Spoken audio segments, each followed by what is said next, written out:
that's fine too. Alright.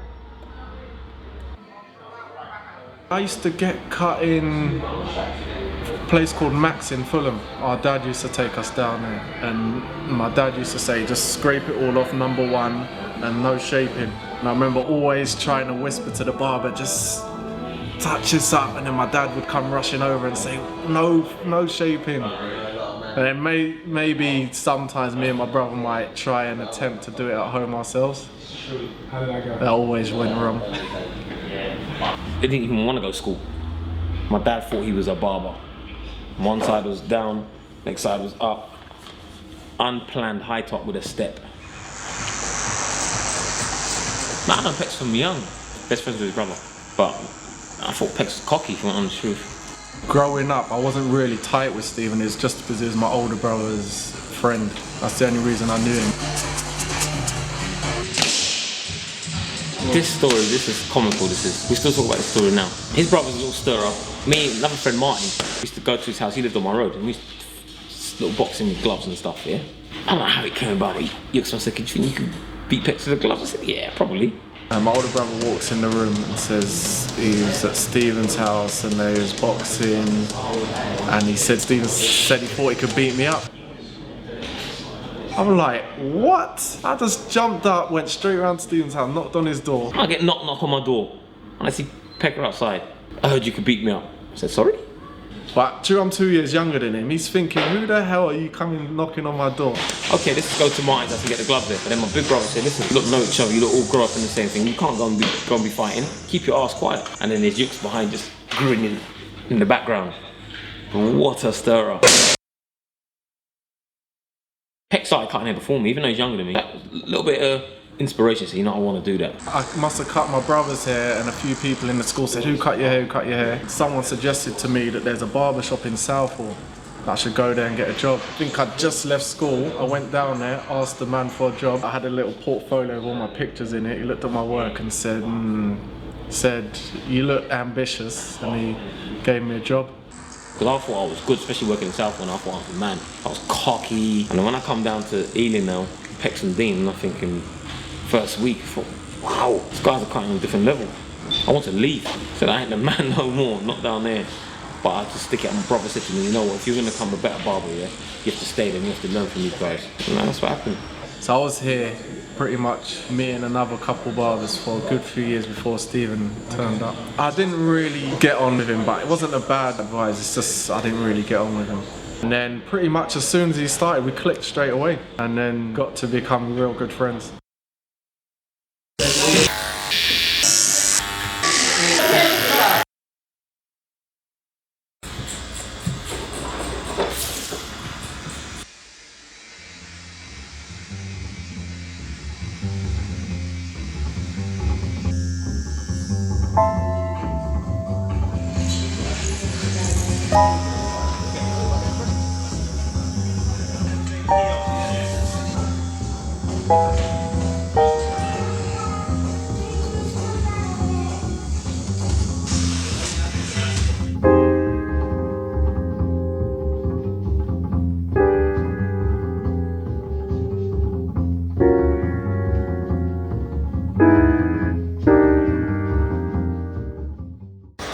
Mrs. said, if you shave your hair off and that will kill you.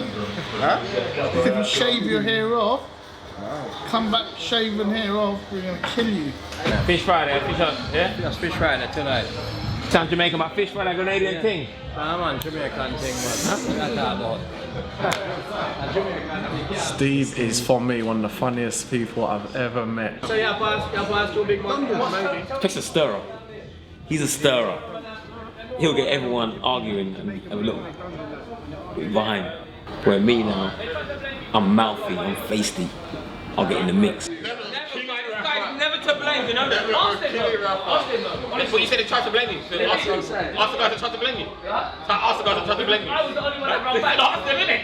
Ask the guys that tried to blame you. I remember there was a client, yeah, and I didn't even know him. It was the first time doing it. He was talking to me, yeah, and he must have just eaten. He said, first thing I said, listen, bruv, before you talk to me, yeah, wipe that crust around your mouth. Listen, Pek's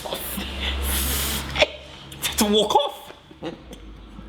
That's a tapping about jokes. But yeah, that's just me. It's doing it in a jokey way. Yes, sir. Skin. Yeah. Curls. Yeah. You get such certain clients because you know certain clients they just want to give you a hard time for no reason. I'll cut their hair. They'll be cussing the whole haircut about it. I say, if you don't like the haircut, don't come back. They'll come back the following week, get their haircut again, and say the same thing over and over. The client's never wrong, foolish chat, because you will get your ass out of my chair if you got that mentality. That client's never wrong. I want my hair like this, then I want my hair like that, then I want no, not in my chair. You have to be good at doing all types of hair. It's not about one type of hair. You have to be good to do the hardest, tightest afro hair and make it come out smooth. If it means you got to go over it in different ways, then you have to. But it's not just about having, as some people say, good hair, because all hair is good, isn't it?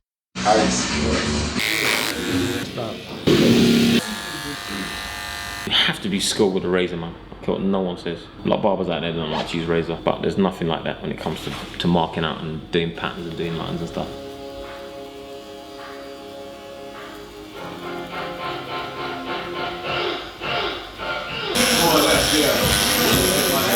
Hairline. We find it's better when you lower the front down and you've got a good surface to work on. You can just do a clean line, and then when you comb the hair forwards or backwards, the hairline will stay exactly how it's meant to be.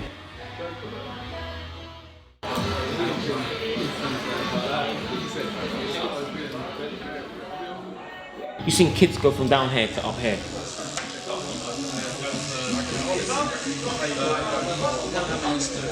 I did 3 brothers that, when I used to work in Southall, they were young boys. In fact, when I first started cutting, there was only 2 of them. One wasn't even born yet. Now, one's about to become a teacher, one's going to university, and one's just finishing college.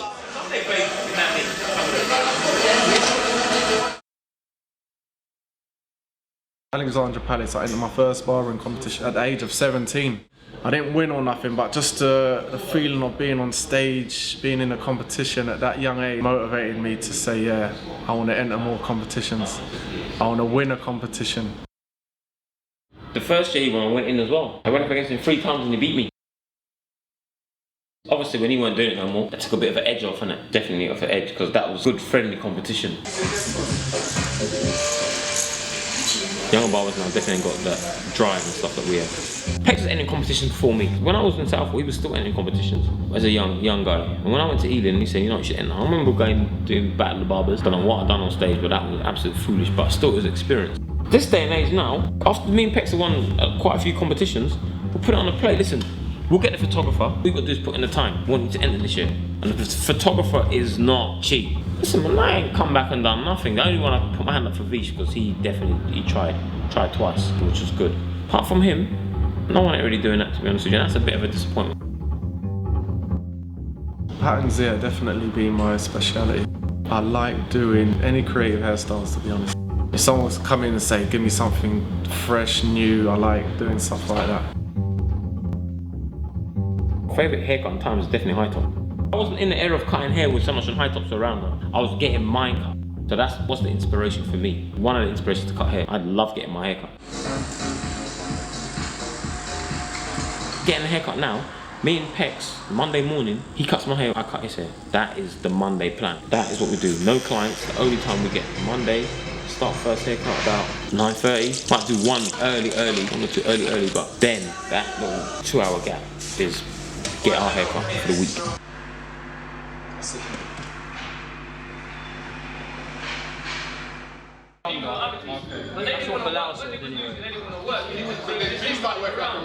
Steve is the most real person there is. He knows me inside out, I know him inside out. We ain't got no secrets, for me anyways, nothing he don't know about me. Where he was quiet and I was a bit loud, and where he was more organised, I wasn't organised, I'd take the organisation from him, where he would take the little bit of the loudness and the banter from me. He's silent and the deadly guy, innit? I'm a very quiet and shy person, but once someone hits the button to open me up, then I'll, you know, be talking constantly. He's calm and I'm jokes, and now I can be calm and he can be jokes, so it's all good. that's hard. You got to get the right staff in, and we can't even say our kids because, you know, even though this is a great job, my kids, I probably want them to not have to work long hours and stuff like I did definitely, and not struggle like that. But still being worth every penny and sweat and hours and put in. It's wicked.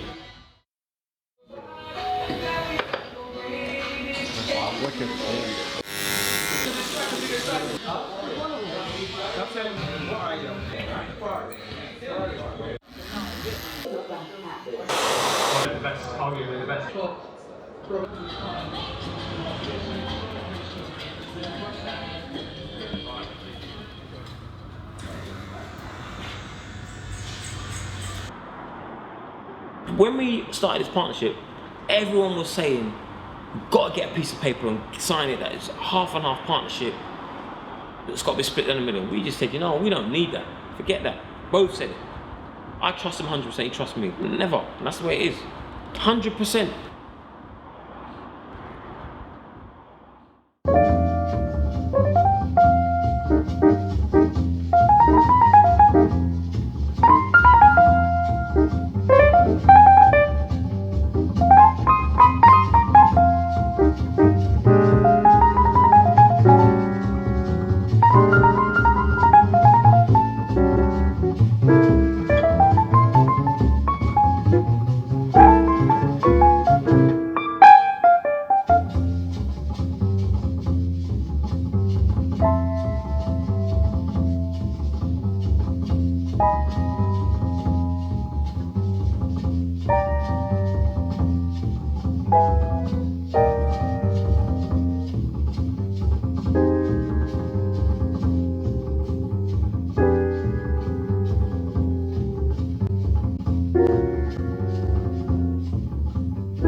Say that feminine. What would you say? What would I say now? More kinky. You think men are getting more kinky? Not all of them, some of them. Okay. Some of them love the kinky style. You know, back in the days when you have like your woman or your man, Yeah. and you're making love, then you will go to bed together, hug up and kiss and whatever. Yeah. But these days now things change. Okay. Some of the men them, yeah, they like when you beat them first, they go on the floor and crawl like a dog.